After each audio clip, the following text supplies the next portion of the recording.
You're over 40, still fighting the same battles in silence. The unfinished projects, scattered thoughts, shame that whispers. You should have had it together by now. But here's the truth. You don't need more discipline. You just need a different kind of direction. You're not broken. You're built different.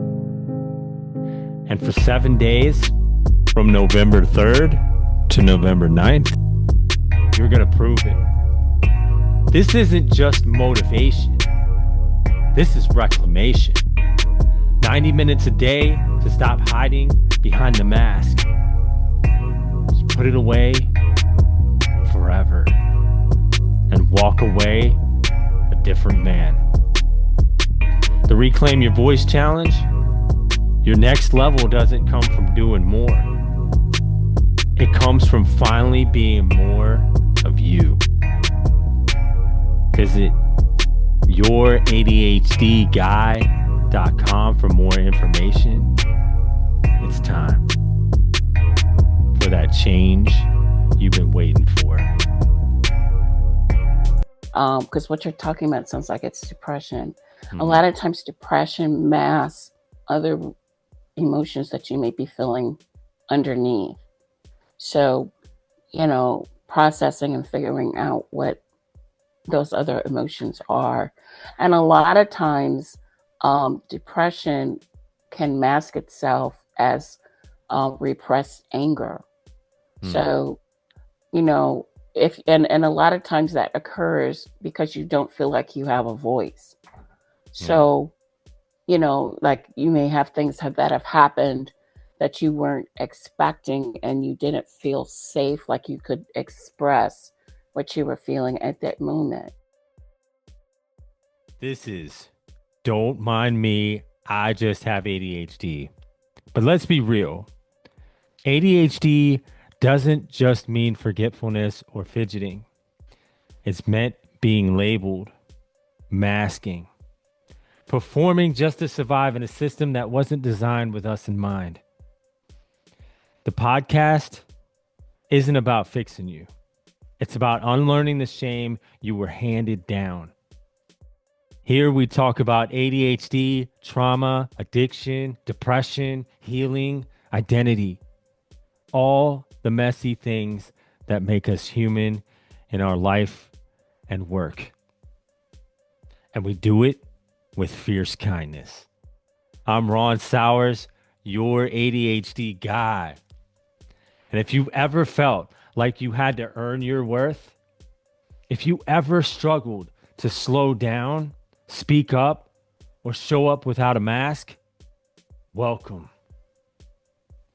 You're not too much. You were never broken. And now you're waking up. Let's remember who we are together. I want to help you see what you were always meant to be. In this episode, I sit down with Elisha Lee, a licensed Christian counselor, survivor of domestic violence, and a fierce advocate for trauma-informed care, to explore what it means to reclaim your voice after years of silence. Elisha shares her deeply personal journey through trauma around ADHD and the invisible wounds many of us carry. We speak candidly about depression as a mask for repressed anger, about how society cages our emotions, and how people with ADHD, often misunderstood, are some of the most creative, intuitive, and adaptive minds among us. We uncover how visualization can be a key to breaking free, how a workout routine can anchor healing, and how recovery is not just a process. It's a rebellion against the lie that you are not enough. This episode is a call to every soul who has ever felt trapped, voiceless, or overwhelmed by chaos in their mind. You are not broken, and with the right tools, community, and compassion, you can find your way out. So I urge you, listen closely, reflect deeply, and stay with us to the very end because the first step towards freedom is believing that healing is possible.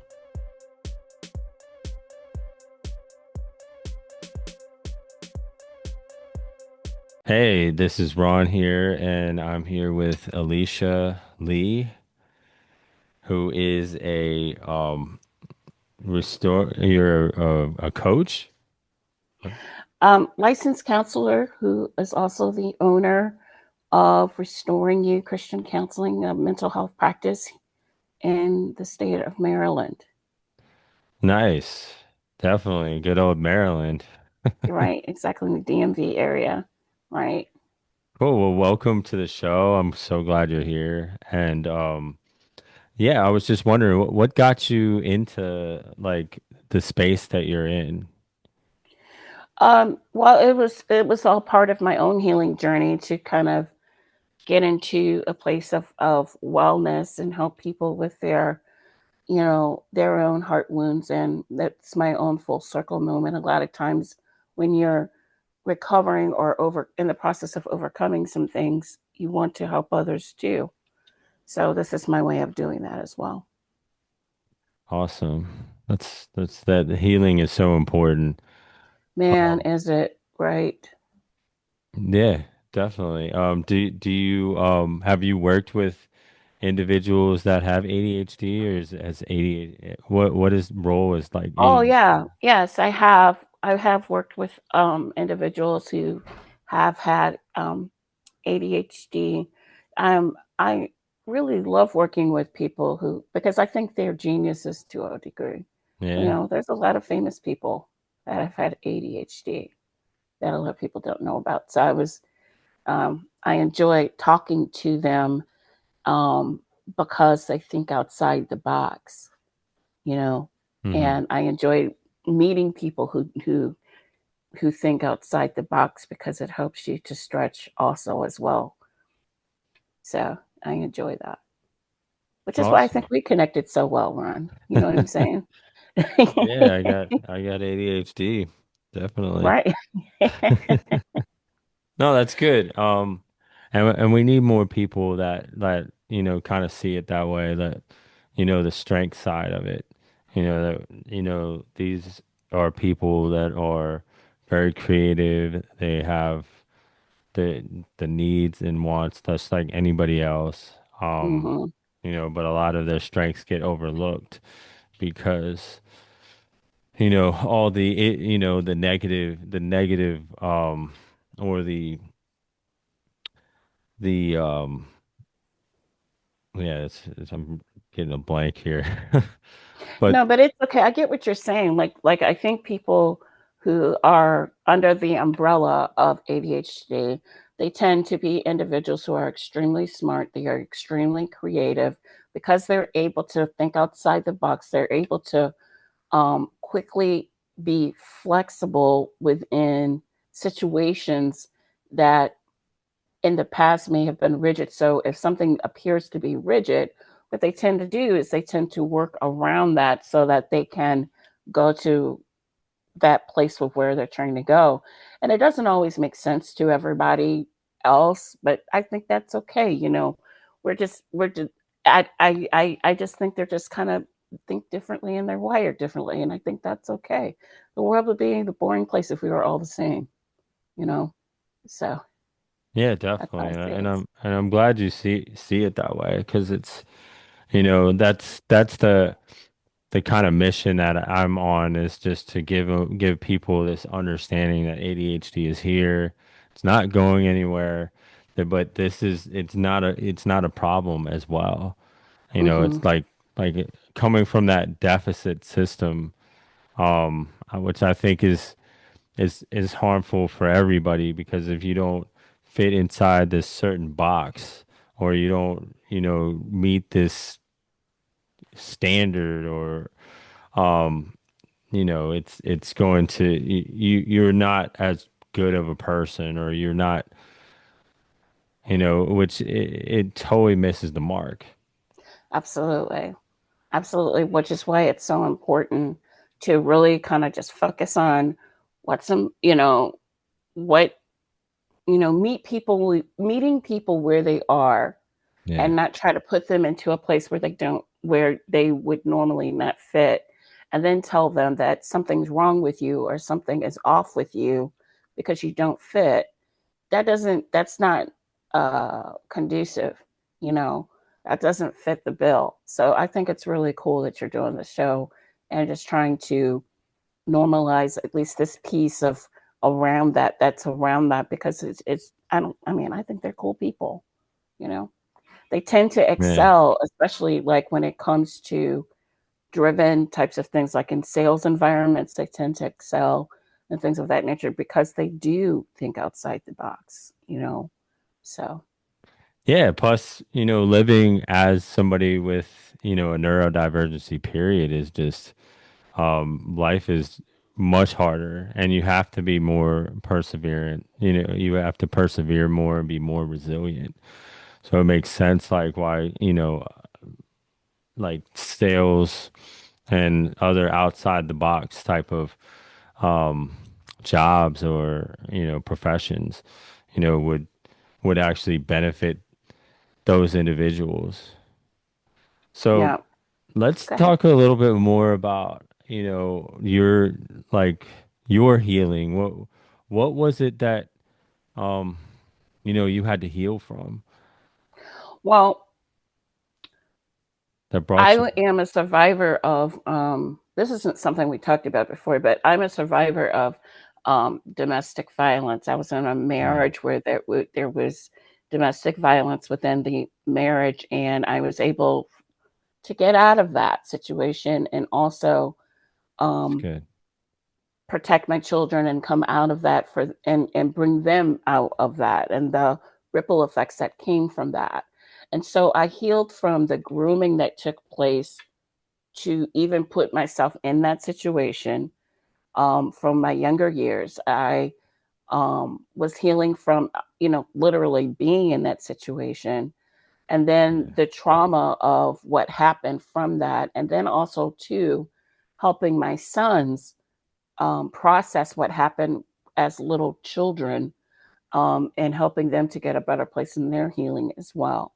So it took a while. And then the journey pretty much looked like most people's journey. I was in support groups. I did go, to therapy for different counseling. I read self help books. I was intentional about maybe my community, and maybe some people who didn't Hmm. mean me well, they were shed, and then the people who met me well, they were joining in my circle, and that's kind of like how it happened for me. And as I continued to move around in my healing journey, um, I became more and more interested in human behavior and recognizing that to some size and to some degree, everybody's got something, Yeah, that they're trying to work through and overcome.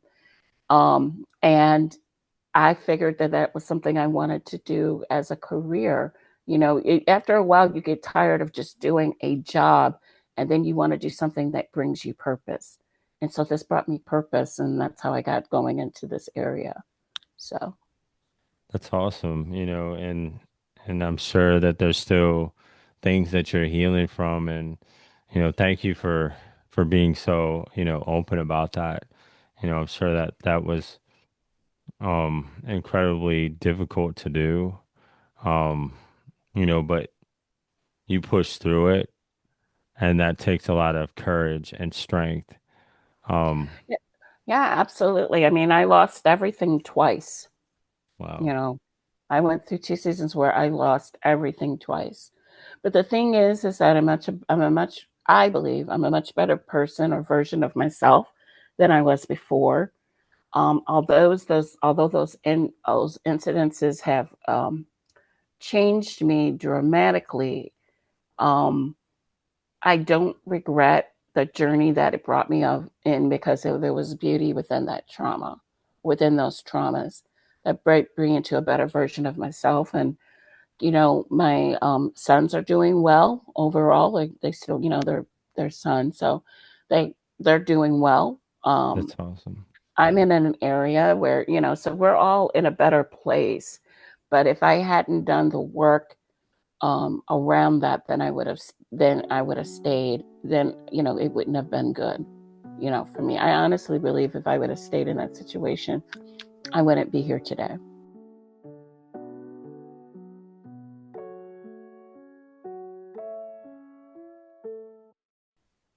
Yeah, definitely. Some of the life-changing events at the time, at least in my experience, have been, completely devastating. And, you know, um, I thought it was like the end of the world in a way Mm-hmm. for me, but it actually, looking back, it was the best thing to happen. Um, and I'm sure with your healing process, it took a lot of communication, especially with your sons. Like, you Right. know, And they were um, little too, so even kind of like knowing what to say and how to say it too, so they could understand, you yeah, know, was also interesting as well.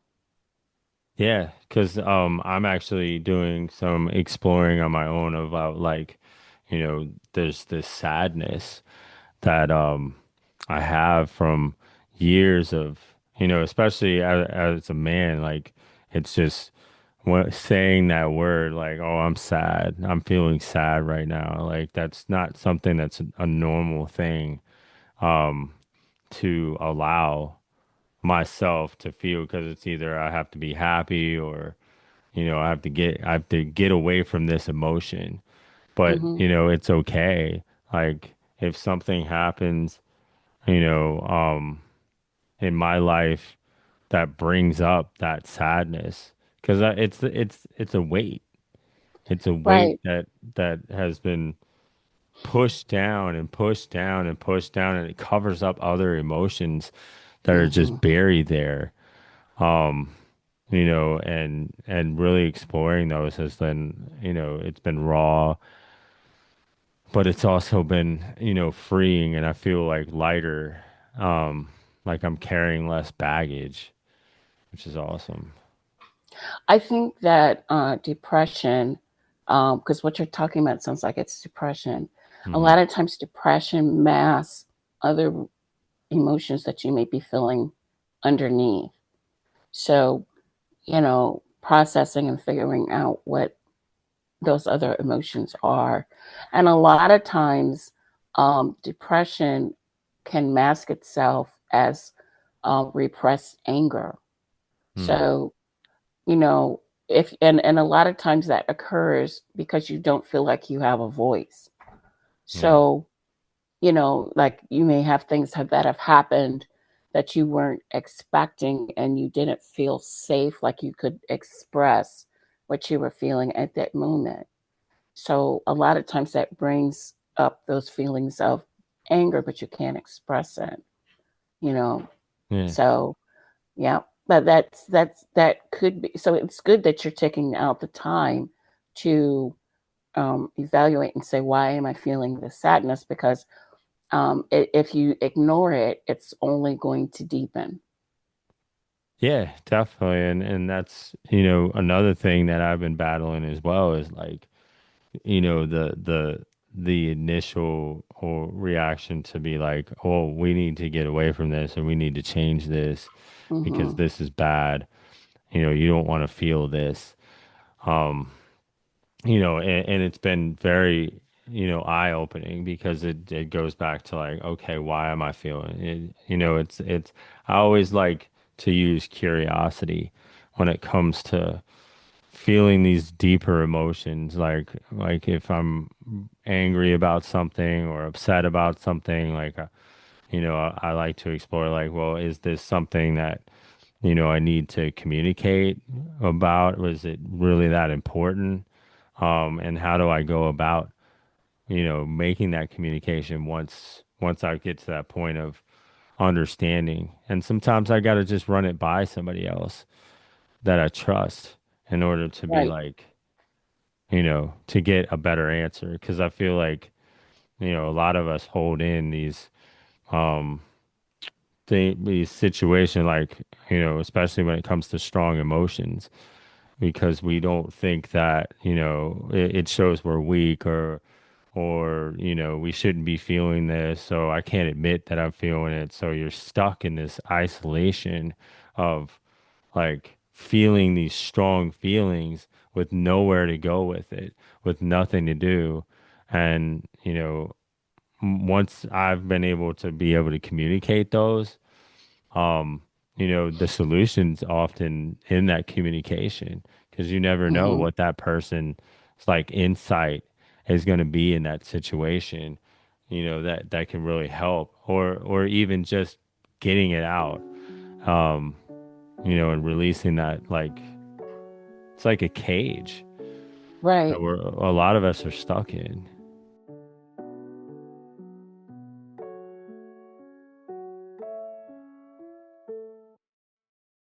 That's a great analogy. I love that. It's like a cage. Yep. Yeah. So Yeah. do you work with your clients on an emotional level, or like how does that? Oh, absolutely. And as you were talking, I'll just give some tips and some things people can do. Because if you're feeling like your emotions are in a cage, that's something that that could be also be part of your repressed anger, Yeah. right? And so sometimes the anger can be a wall and you can't get through it to kind of figure out what's behind it regarding those emotions. So you kind of need a way to, you do need, like, it's good that you have your community, but you also Hmm. want to be careful that you're not trauma dumping on them too, you know? Yeah. So I often suggest to people, like, have some sort of a workout routine because you're getting that out of your system. And Hmm. what's happening is because you're expressing your anger, it's giving you an outlet. So whether it be, doing walking, running, something that you are exercising in some sort of an aerobic activity. And Yeah. also weights can help too as well, you know, in order to build. Something else you could also do is the creative space. Like we had talked about how neurodivergent people, a lot of times, they Hmm. are very creative. So within that creative space, maybe you can use that as a way as a means of exploring how you may be feeling as well, letting that out, using that outlet as well. I know that for me, I am a writer. And Yeah. so I tend to like do things in the writing space so that but some people, maybe you're into drawing or you're into painting, but whatever that is, allow what you're feeling to show on the canvas of what your creative space is. So those are just a couple ideas that you could do, you know, Mm. to, to kind of express that. I know a lot of people hate journaling. So I also, and I know it might be for some people who are dealing with, I hate using the word dealing, but who have been diagnosed with ADHD, it can be challenging to do that. Hmm. But you can also like do a vocal recording like um, do like a vocal log of maybe how you're doing and checking yourself and just kind of talking about how your feelings are at that moment too, as far as having an outlet as well. But we want and community is extremely important too, as you had mentioned as well. I'm glad that you have people, that can support you also. But you want to kind of mix it up a little bit so that it doesn't feel overwhelming for the people with who you have in your community as well. So, Yeah. Yeah. That's definitely, some great suggestions to do. And journaling is, yeah, I definitely had to warm up to that. hmm, And I don't do it as often as, I would like, just because of my schedule. And I get, I like, get it. being Right. ADHD is like, if it's new, then it's easier. But once it gets kind of monotonous, then it's like it gets so much harder to continue that practice, even if it's brought good results. Hmm. Um, do you have any like suggestions for, that type of, like Well, there's switching it all up? different kinds of ways to journal. Like there's more than one way to journal. So Okay. you can do your journal through writings. You can do like one word journals, you Mm-hmm. know, um, that's just like, expressing how you're feeling, during certain parts of the day. Um, there's different ways. And then, as I mentioned before, I have clients where I know they're not writers, like they're just not into that. But because we're all different, and that's okay. Not Yeah. like you don't have to be a writer to journal. You know, you can also be someone who's recording what you're feeling and having a log around that. And having that audio recording as well. Then you can like put it on your phone and talk about Mm-hmm. how you're feeling about, and that can be your journal. So, and sometimes saying it out loud versus writing it down, hearing yourself say something, you're like, it helps to process it as well. So Yeah. the, No, I like that. like the idea of writing it down, what it does is when you write things down, it forces you to slow down and kind of process what's happening. Mm-hmm. It's kind of like what you're doing when you express it, and it gives you a release as well. So, Yeah, it definitely, and I've read, books on the science of it, like, it actually, like when you're, extremely emotional, hmm that side of the brain actually takes over because you need it to protect yourself, at least when we were created, like because you needed to be able to react out of fear or whatever, because there was threats around you and right. that needed to take over. So it's going to always override the brain. But if you hmm start to write down things like that actually forces you to use the more logical, less emotional side of your brain. So it makes sense on a science level and also in practice. So speaking of writing, you actually have, you're an author of two books. Right. One's an adult coloring book on mindfulness. Like, hmm okay, like tell me how that works. Well, uh, people don't slow down. So Okay. what coloring forces you to slow down, which is why I mentioned, as well was when doing journaling you can draw, you know, Hmm. and let that be your journaling as well. But that was part of it, and the topics around it are extending yourself, forgiveness and grace around that. So it's called Yeah. Biblical Affirmations of Forgiveness and Grace in Adult Coloring Book to Peace and Restoration. So Wow. all of the messages in it are tied around affirmations around restoration and peace, and it Hmm. forces you to sit down and just kind of let things soak in that are good, as you're coloring. And then the other book I wrote is the Mental Health Handbook Strategies for Self Care for Resilience, and that pretty much is the coping plan, or a coping plan that you could create for those of you who are experiencing anxiety. And the thing about coping plans is they can be fluid. So you Hmm. can pick out some things that would work for you and then try it as you are moving forward in your healing journey. So, like, those are the two books that I've written. That's awesome. Those are definitely useful tools. Especially for, ADHD minds, like, cause we've tend to be drawn towards like the shiny, more creative things.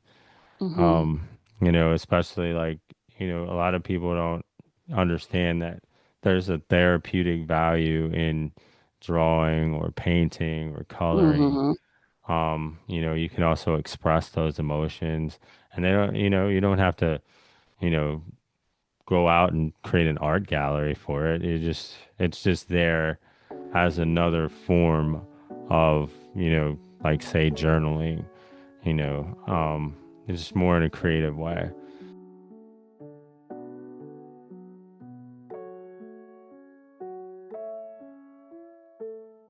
So you talked about coping mechanisms like or strategies. What would be like an example of like how one would use that book or how you've helped somebody develop Well, that? okay, so I often tell people I have actually had a lot of success with those who are neurodivergent on the topic of visualization. You Mm, know, you seeing yourself, um, looking at where you want to be, where you're going, and seeing yourself there, and then doing what's necessary to merge where you are to where you want to be.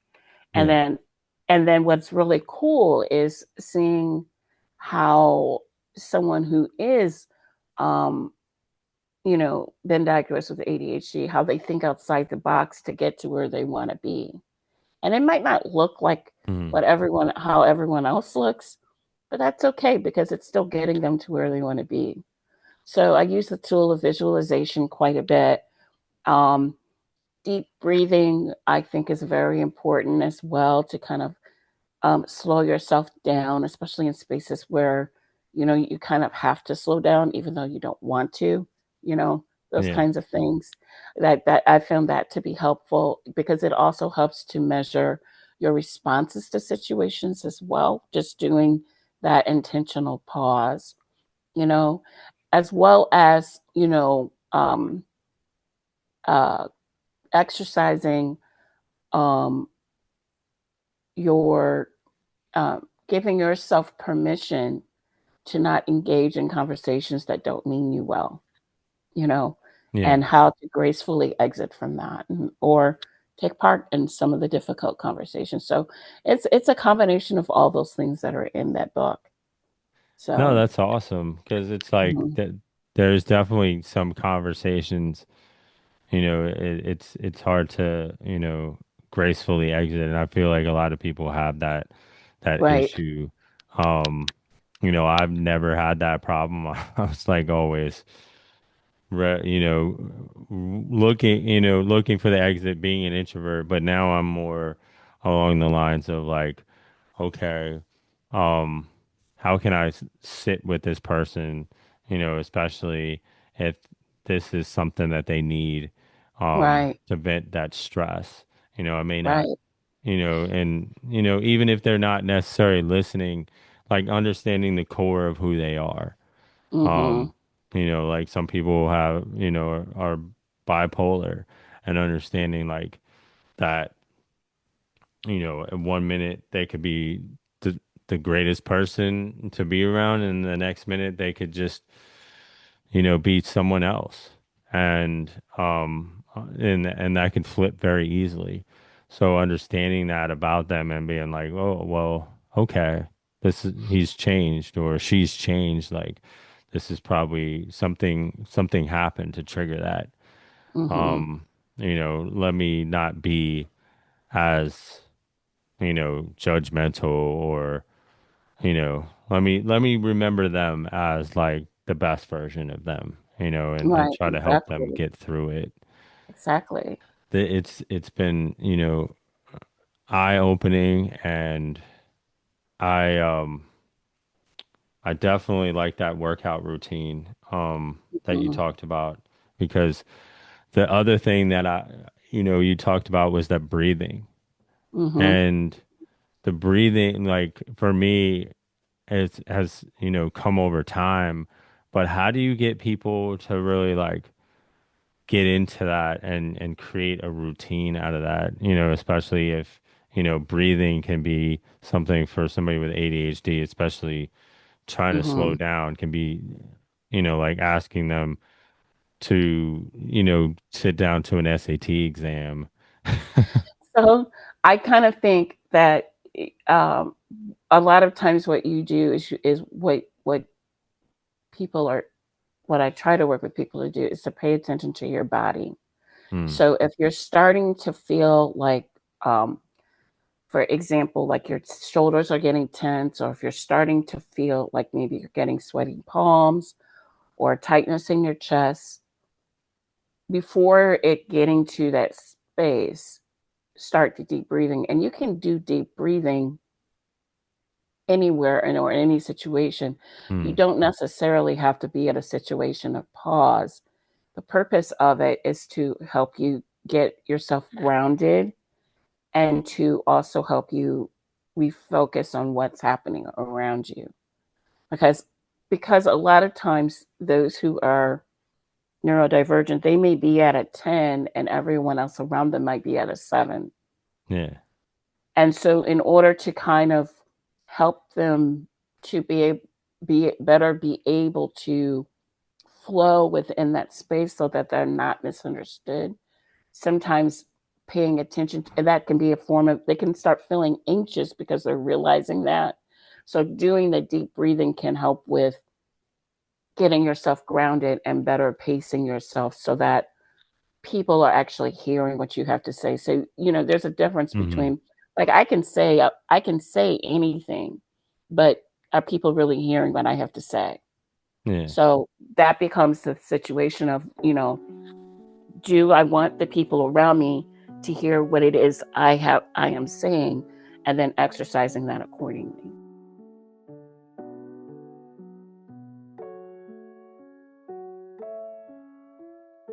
Yeah. Yeah, definitely. Um, and I still have, moments where, if like I'm at work and sometimes it just go like my brain's like this needs to get done and that needs to get done and all this stuff needs to get done like right now and like um I when I notice myself in those situations like I tend to breathe and ask that question, what is the rush? Right. What is the point of doing this? Like you're tired, you're awesome. Um, and yeah, like I just need to just breathe and get myself recentered. Um, yeah. Something that I find pretty amazing about you, Ron, is that, um, if I can just give you some flowers, is I think that you're someone that, you know, you give, and you're giving back. You're trying to normalize what others might view as something that's not normal. Yeah. When you're letting it be known that this is not a unique thing, and that what I really like is your kindness circle. You know, Hmm.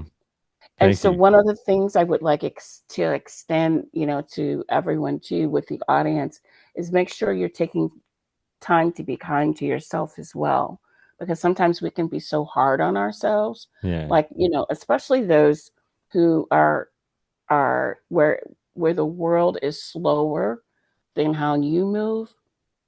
So, just take some time to give yourself some grace and show some kindness to yourself, because you're not, there's nothing, I don't think there's anything wrong with that person.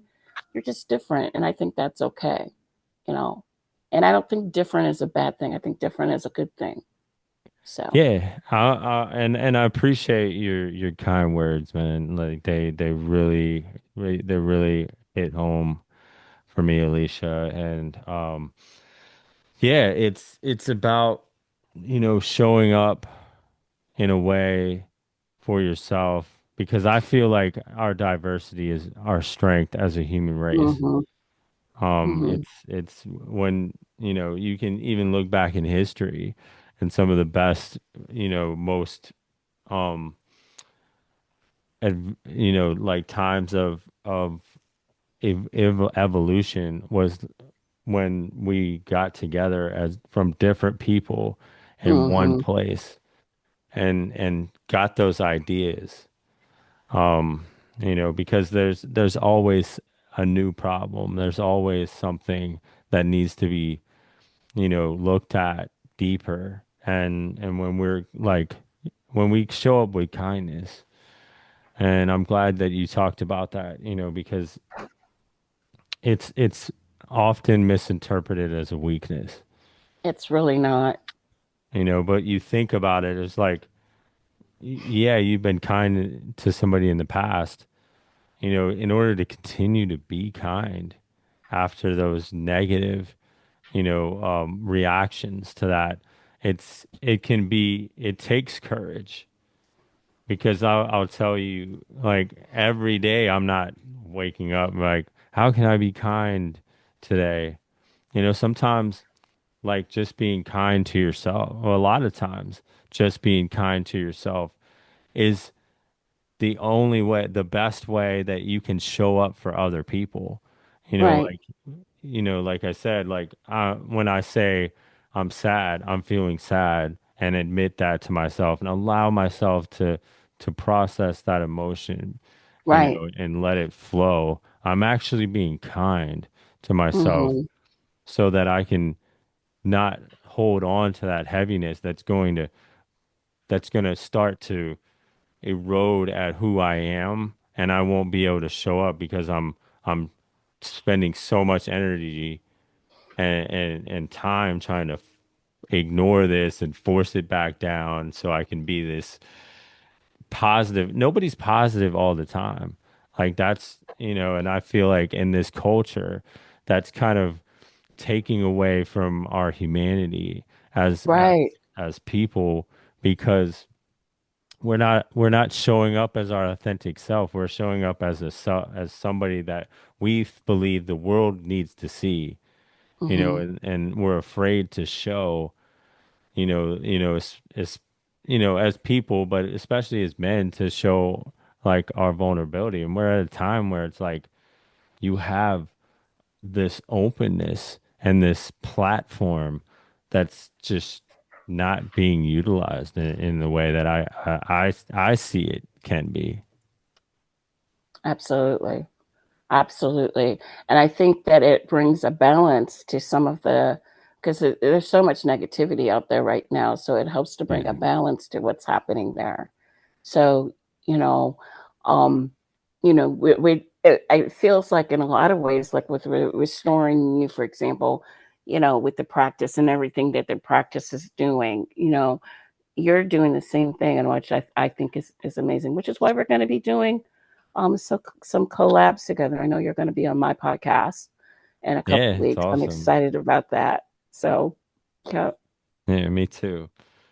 So, I know we're short on time here, so like, and it would be lovely to be able to continue this conversation, and we will on your podcast. So, how can people reach out to you if they would like to learn more or oh, work with you? sure. So they can check out the website at www www.restoringyou You can also check out the podcast on it's called Elisha's Space. And it's on all the major platforms as well, just to kind of get resources that's out there in the community, or check out the books that we had mentioned, and they're listed on Amazon. So all kinds of ways people can reach out to me. Phone number, if you want to call, is 443-860-6870. I will be starting a marriage counseling group Nice. mid-September if people of if people are interested in that as well. So those are some things that's how you can contact me, and that's something upcoming that's coming. So yeah. Well, So awesome. And I hope the viewers get something out of it, and this helps bring more people that need that specific type of help. Um, yeah. again, it's been, such a pleasure, and thank you for showing up and, really giving that appreciation to what, because we need each other to Absolutely. continue to support, because this isn't just somebody doing one thing by themselves. We got to do this work as a community in order to Absolutely. grow that. Absolutely. So audience, I want to thank you guys for having me having me. Thank you so much, Ron, for the invitation. It's amazing. I'm looking forward to us doing our part 2 of our conversation. So I just want to thank you guys. I'm so thankful that I get to be with y'all today. Yep. Stay tuned for that. And thank you. It's been a pleasure. All right. See you guys later. Bye.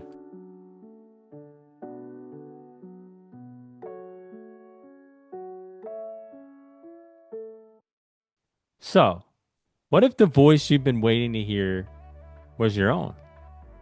Elisha reminded us today that healing doesn't always look loud. Sometimes it's quiet. Sometimes it's coloring a page while breathing out shame and breathing in grace. And if this episode stirred something in you, don't just sit with it, act on it. You can find Elisha and all her incredible resources at www.restoringyourchristiancounseling.com. Her podcast, Elisha's Space, is filled with wisdom, compassion, and the kind of conversations that make you feel less alone. And if you're looking for something tangible to hold on to, check out her books. Mindfulness, Biblical Affirmations of Forgiveness and Grace, an adult coloring journey to peace and restoration, and the Mental Health Handbook, Strategies for Self-Care and Resilience. And if you're in need of support right now, Elisha is just a phone call away at 443-860-6870. All the links will be in the show notes. And hey, if you've been needing a reset, I've got something for you too. Download my self-discovery journal. It's packed with guided prompts, rituals, and practices to help you come home to yourself. It's my gift to you. Find that at youradhdguy.com. Or if you just need to slow down and breathe, check out my Pause and Peace calming pet coloring book for adults with ADHD, because sometimes healing looks like letting your nervous system off the hook, one paw at a time. Again, the links will be in the show notes. And now, before I let you go, let's get ready for what's coming next. Because next week, I sit down with Eric Jennings, soccer coach and host of World XP podcast. We continue the conversation we started on his show, diving into how soccer and ADHD share more than you might think. Movement, mindset, momentum, and how the pitch might just be the perfect mirror for the ADHD brain. Trust me, you do not want to miss it.